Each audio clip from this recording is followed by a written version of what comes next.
एक नगर में एक धनी व्यक्ति रहता था। हर तरह से संपन्न और सुखी जीवन था उसका। ईश्वर की कृपा से कोई कमी नहीं थी। उस व्यक्ति की 4 पत्नियां थीं। उन 4 पत्नियों में से वो सबसे ज़्यादा प्रेम अपनी चौथी पत्नी से करता था। उस पत्नी को वो कीमती से कीमती उपहार ला कर देता, उसे हमेशा सजा संवार कर रखता। वो व्यक्ति उस पत्नी के साथ खूब सारा समय व्यतीत करता था, उस पर खूब धन खर्च करता था। वो तीसरी पत्नी से भी प्रेम करता था। तीसरी पत्नी उसके गर्व का विषय थी। जब तीसरी पत्नी उसके साथ होती तो वो बहुत ही सम्मानित महसूस करता, परंतु उसे सदैव यह भय बना रहता था कि तीसरी पत्नी कहीं उसे छोड़कर न चली जाए। वो अपनी दूसरी पत्नी से भी प्रेम करता था। उसकी दूसरी पत्नी बहुत समझदार थी। उस व्यक्ति के जीवन में यदि कोई समस्या आती तो वो सदैव अपनी दूसरी पत्नी के पास ही जाता था, क्योंकि उसको यह लगता था कि वो उत्तम कोटि की सलाहकार है। वो व्यक्ति 4 पत्नियों में से यदि किसी से प्रेम नहीं करता था तो वो थी उसकी पहली पत्नी। पर पहली पत्नी उसे बहुत प्रेम करती थी। वो बहुत ईमानदार थी, वो उसका बहुत ख्याल रखती थी। हर अच्छे काम के लिए उसे प्रोत्साहित करती थी और बुरे काम के लिए उसे हमेशा रोकती थी। पर उस व्यक्ति की दृष्टि में उसका कोई मूल्य ही नहीं था। उस व्यक्ति ने अपनी पहली पत्नी को न तो कभी समझा और ना ही उस पर कभी ध्यान दिया। एक बार वह व्यक्ति बहुत बीमार पड़ गया। बहुत इलाज कराया पर कोई फ़ायदा नहीं हुआ। जब व्यक्ति का अंतिम समय आ चुका था तो उसने अपनी 4 पत्नियों को अपने पास बुलाया। उसने अपनी चौथी पत्नी से, जिसे वो सबसे ज़्यादा प्रेम करता था, कहा, मेरे अंतिम क्षण हैं ये, मैं सदा के लिए अब इस दुनिया से विदा हो जाऊंगा।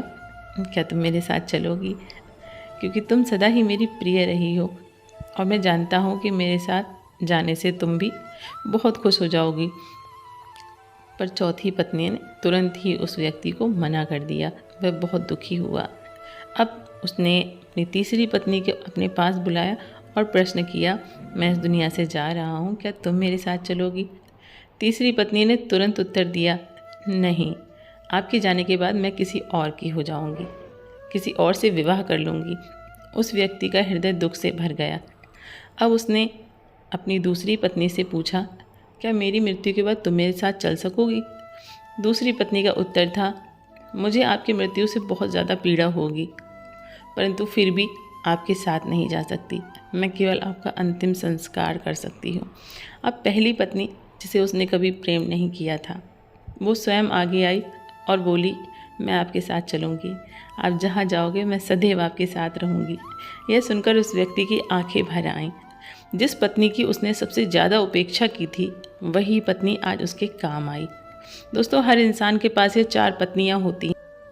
जो चौथी पत्नी है ना, वह हमारा शरीर है, जिसे हम सबसे ज़्यादा प्रेम करते हैं, जिसे सजाने और संवारने में खूब सारा धन खर्च करते हैं, लेकिन मरते वक्त हमारा शरीर ही हमारा साथ छोड़ देता है। और तीसरी पत्नी है हमारी संपत्ति, हमारा धन, हमारा कारोबार, जो हमारे सम्मान और गर्व का विषय होता है।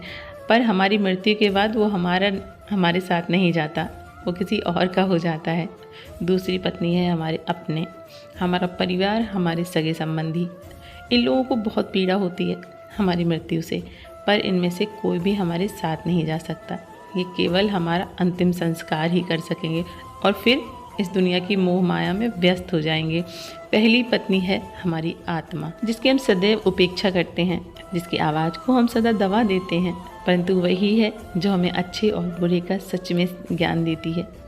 वही है जो हमारे सुख दुख में हमारी साथी होती है। एक वही है जो मरने के बाद भी हमारे साथ जाएगी। दोस्तों, हमें अपनी आत्मा को पोषित करना है, उसे सबल बनाना है, उसी से प्रेम करना है, क्योंकि यदि हमें अपनी आत्मा से प्रेम होगा तो हमें किसी विषय में चिंता करने की आवश्यकता ही नहीं होगी, क्योंकि वही हमारी असली पहचान है।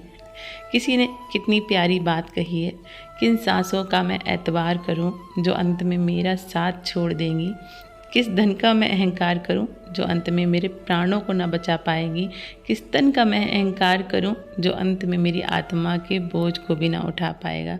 सही कर्म कर ए बंदे, क्योंकि ईश्वर की अदालत में वकालत नहीं होती, और अगर सजा हो जाए तो ज़मानत नहीं होती। Hello my dear YouTube family, हर हर महादेव।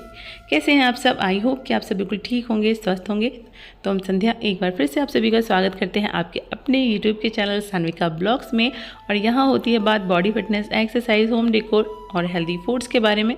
तो अगर आप भी इन सारे टॉपिक्स पर इंटरेस्टेड हो तो मेरे चैनल को कर सकते हो सब्सक्राइब, और मेरे उसके बगल में जो बेल आइकन है उसको कर सकते हो ऑल पे प्रेस।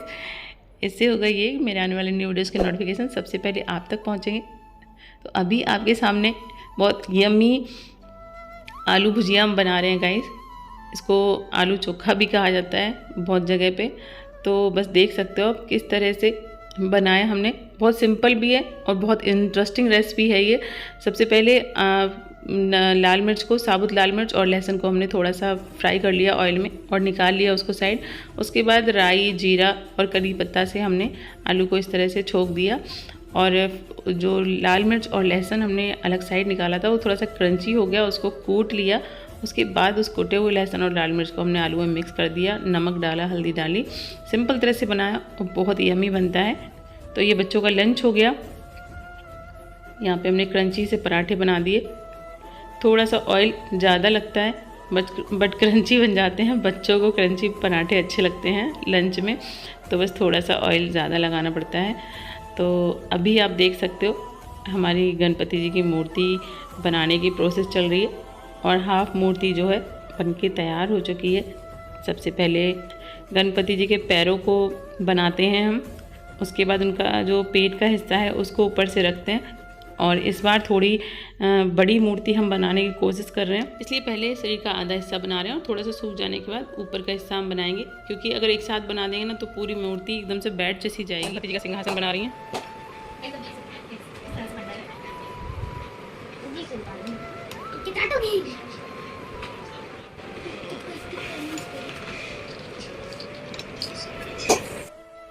गाइस, अगर आप वेट लूज़ की जर्नी में हो तो एक ट्रिक हमेशा याद रखिएगा कि अपनी थाली से हमेशा वैराइटीज़ को दूर रखिएगा।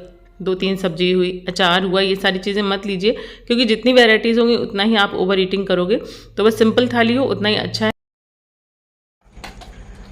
और इसको हम हमेशा की तरह ही कोशिश करेंगे खाने की 32 आवर अचीव करके। हालांकि हो नहीं पाता है, 32 आवर से कम ही रहता है, बट फिर भी कोशिश करते हैं। ये करने के लिए हमें बहुत बड़ी योजना बना के चलनी होती है। जैसे कि जब हमें लगता है कि हमारा वेट गेन होने लगा है थोड़ा थोड़ा और हमें अपने खाने पे ध्यान देना है, हमें 32 आवर अचीव करके खाना है, तो उसके लिए हमें सबसे पहले एक बहुत बड़ा त्याग करना होता है। वो त्याग ये है कि हम सबके साथ डिनर और लंच करना छोड़ देते हैं, मतलब सबके साथ नहीं खाते हैं। पहले घर में सबको खाना खिलवा देते हैं, बर्तन वगैरह धुल के रख देते हैं। उसके बाद फ्री होने के बाद आराम से बैठकर अपना लंच या डिनर करते हैं, क्योंकि 32 आवर अचीव करने में टाइम लगता है और ये शांति से ही अपने घर के काम से फ्री होकर ही हो सकता है। अपने लिए हमें लगभग आधे घंटे का टाइम तो निकालना ही चाहिए, निकालना ही पड़ेगा। तो ये ट्रिक हम आजमाते हैं और ट्रिक हमें हमारी काफ़ी कारगर भी रहती है। तो आप भी अगर 32 आवर अचीव करना चाहते हो तो थोड़ा सा प्लान करके चलना होगा, तभी ऐसा हो पाएगा, अदरवाइज़ बहुत मुश्किल हो जाता है। तो सब खाना वाना खा चुके हैं यहाँ पे और बस हम अब डिनर करने जा रहे हैं। और अभी 8 बज रहा है, ज़्यादा टाइम भी नहीं हुआ है। तो कोशिश आप भी यही करें कि अगर आप वेट लूज़ करना चाहते हैं तो थोड़ा सा जल्दी डिनर कर लें, अदरवाइज़ अगर आप लेट करेंगे तो फिर तुरंत डिनर करेंगे और उसके जल्दी से जल्दी आप बेड पर जाएंगे तो आपका जो खाना है, जो भी आपका फूड है वो डाइजेस्ट नहीं हो पाएगा अच्छे से।